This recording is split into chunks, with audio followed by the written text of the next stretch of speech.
पाकिस्तान में 23 मई की रात है और खबरें लगभग वैसी हैं जो 2-4 दिन पहले आपको सुनने को मिल रही थी कि इमरान खान से किसी ने अडयाला जेल में अहम मुलाकात की है। बस फर्क इतना है कि पहले ये खबर थी कि किसी गैर सियासी शख्सियत की मुलाकात, और इस बार मुलाकात सियासी शख्सियत के हवाले से जो रिपोर्ट की जा रही है, यानी अभी पहली जो मुलाकात है उसकी तरदीद के हवाले से इमरान खान के बयान की धूल अभी छटी नहीं थी कि दोबारा से एक और मुलाकात की खबरें इस टाइम हर तरफ सरगर्म है। और फिर आप में से बहुत सारे लोगों ने कमेंट्स के जरिए भी पूछा, व्हाट्सएप पर भी पैगामात आ गए कि इस खबर की हकीकत के बारे में बताया जाए।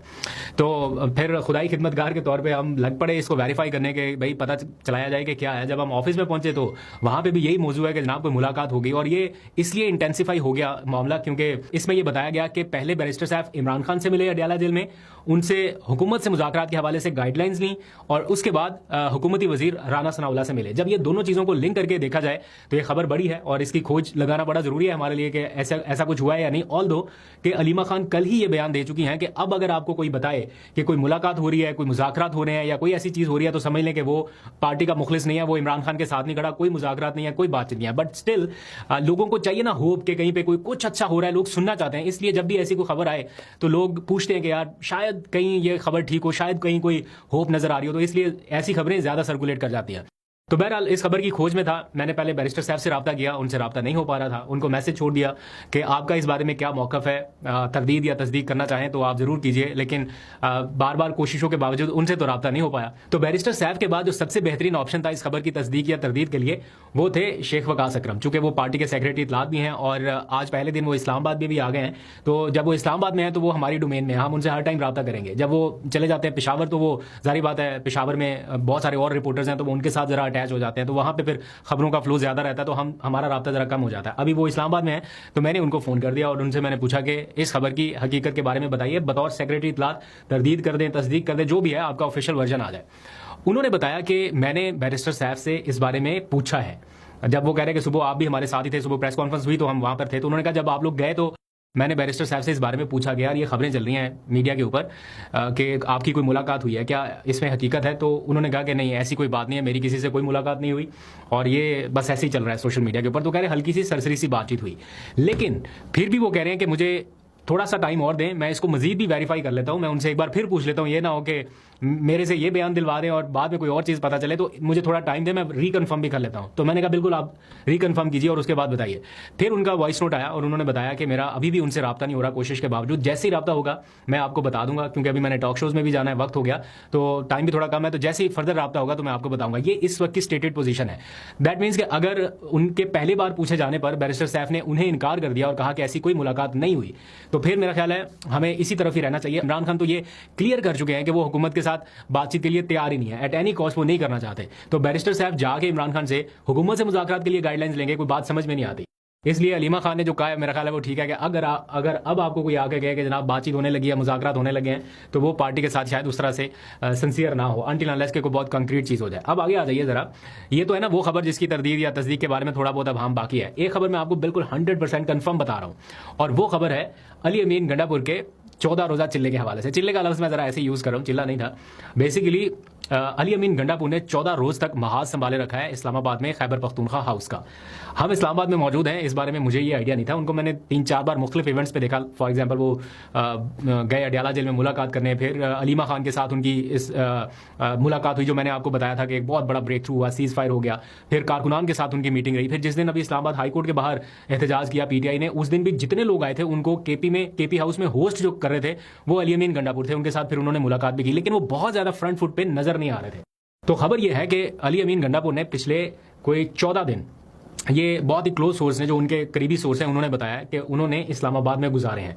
खैबर पख्तूनख्वा हाउस में उन्होंने क़याम किया और 14 दिन तक उनकी बहुत इंटेंस एक्टिविटीज़ रही हैं, और जितने इजलास होते रहे हैं सूबे के हवाले से वो भी सारे यहीं पे हुए। हो सकता है एक आध दिन ऊपर नीचे हो, 2 दिन ऊपर नीचे हो, लेकिन काफ़ी दिन उन्होंने यहाँ पे गुजारे। दैट मीन्स कि उनकी बहुत सारी मसरूफियात, बहुत सारी एक्टिविटीज़ यहाँ पे रही हैं। तो ये बहुत रेयर चांसेस में हुआ कि अली अमीन गंडापुर ने इतने दिन इकट्ठे यहाँ पे गुजारे हों और उन्होंने बहुत सारी चीज़ों की मॉनिटरिंग खुद की हो कि कैसे हमने आगे बढ़ना है। मैं खुद आज खैबर पख्तूनख्वा हाउस में मौजूद था और मेरे सामने उनका कॉन्वॉय जो है वो निकला है वापस जाने के लिए, यानी आज उनका यहाँ पे KP हाउस में जो मसरूफियात थी उसका इख्तिताम हुआ है और वो वापस खैबर पख्तूनख्वा रवाना हुए हैं। इस सारे मंजरनामे में जो PTI की एक एहतजाजी तहरीक जो कि शुरू होने को है, काफ़ी टाइम हो गया उसको कि कारकुनान इंतज़ार कर रहे हैं, अब ऐसा लग रहा है कि वो मोमेंटम फिर से बनने वाला है। एक तो इमरान खान ने उन्हें जिम्मेदारी दे दी कि आप भी जुनैद अकबर के साथ मिलकर करें। इससे होगा क्या, एक तो अली अमीन गंडापुर को वापस वो सपोर्ट मिल जाएगी कि जनाब मैं भी उस मामले में शामिल हो गया। दूसरा, जुनैद अकबर के ऊपर भी एक चेक रहेगा कि जनाब वो जिस तरह से वो चाहते हैं 100% भी वैसा नहीं है, तो दोनों का इनपुट कहीं ना कहीं रहेगा। समटाइम्स ऐसा भी होता है कि ज़्यादा किसाइयों में गाय हराम ही हो जाती है, लेकिन फिर भी चले दो लोग हैं तो हो सकता है मिल बांट के कोई ना कोई एक्टिविटी करें। इस सारे मंजरनामे में अगर आप देखें, एक तरफ आलिया हमजा उन्होंने स्टेटमेंट दे दिया कि हम अपनी एहतजाजी तहरीक की तरफ अब बढ़ने लगे हैं। उसको जिस अजियतनाक जेल में रखा गया है, तो मैं सब पाकिस्तानियों को कहूंगी हम एहतजाजी तहरीक शुरू करेंगे और अब पूरे पाकिस्तान को उसका हिस्सा बनना पड़ेगा। दूसरी तरफ जुनैद अकबर उन्होंने 26 मई को एहतजाज का ऐलान कर दिया ड्रोन हमलों के खिलाफ। पेशावर में हर्ष नगरी के मुकाम पर पीर के रोज़ एहतजाज होने जा रहा है। फिर कराची में कन्वेंशन होने जा रहा है 25 मई को। ये सिर्फ कराची में नहीं है, और भी मुख्तलिफ मकामात पर कन्वेंशन का एकदम से ऐलान कर दिया गया है। फिर सालार काकड़ वो बलूचिस्तान पहुंच चुके हैं, तो पंजाब केपी बलूचिस्तान के फ्रंट पे एक बार फिर से आपको आइंदा आने वाले चंद दिनों में एक्टिविटीज नजर आएंगी, या जिसका मोमेंटम अब इस वक्त शुरू होता दिखाई दे रहा है। इस मामले में एक डेवलपमेंट और है। बहुत सारे लोग कल से कंफ्यूजन का शिकार हैं कि जब से ये इमरान खान साहब ने कुछ मैसेजेस इधर उधर कन्वे किए, तो अली अमीन गंडापुर ने कल बात की अडयाला जेल के बाहर, तो उससे कन्फ्यूजन ये पैदा हो गई कि अगर हमारे जो मुशीर ख़जाना है मुज़म्मिल असलम या बजट तैयार करने वाली टीम, उनको इमरान खान तक एक्सेस ना दी गई तो हम बजट पास नहीं करेंगे या बजट किसी सूरत पास नहीं होगा। तो ये स्टेटमेंट बिल्कुल गलत है। ऐसा हो ही नहीं सकता कि बजट पास ना हो, क्योंकि बजट पास नहीं होगा ये 1 रुपया हुकूमत खर्च नहीं कर सकती। इसकी क्लैरिटी मैं आपको बता देता हूँ, जो कि आज मेरी मुज़म्मिल असलम से मुलाकात भी हुई है। मैं मॉर्निंग के व्लॉग में आपको दिखा भी दूंगा सारी, अभी टाइम कम है। वो ये कह रहे हैं कि बजट हर सूरत पास होगा, लेकिन वो बजट जो वफाकी हुकूमत IMF के साथ इन लाइन करके या उस तरह जिस तरह IMF चाहता है वैसा बजट सूबा पास करे, वफाकी हुकूमत जैसा चाहती है, फिर वैसा नहीं होगा। फिर हम अपनी मर्जी से बजट पास करेंगे जैसा हमें सूट करेगा। तो अगर वैसा बजट पास करते हैं तो फिर IMF वाले प्रोग्राम में मुश्किलात पैदा हो सकती हैं। तो ये उनका पॉइंट ऑफ व्यू है। तो इसलिए ऐसा कह देना कि बजट पास नहीं होगा, ऐसा हो ही नहीं सकता। बजट हर सूरत पास होगा, लेकिन वैसा होगा जैसा KP गवर्नमेंट चाहती है। और इसमें एक सरप्राइज एलिमेंट भी है। आपको पता है कि PTI ने भी, KP गवर्नमेंट ने भी बाकायदा फौज की तनख्वाहें 2 गुना की बजाय 3 गुना करने का मुतालबा कर दिया है। ये एक्सक्लूसिव इंटरव्यू उनसे जो बातचीत है, ये मैं सुबह के व्लॉग में आपको दिखाऊंगा, और बजट के हवाले से जो अभाम है वो भी। तो स्टे ट्यून। अब आ जाइए जरा, मैंने आपको थंबनेल में भी आपने कहीं देखा होगा, लिखा है कि 1 करोड़ रुपया किसको मिला।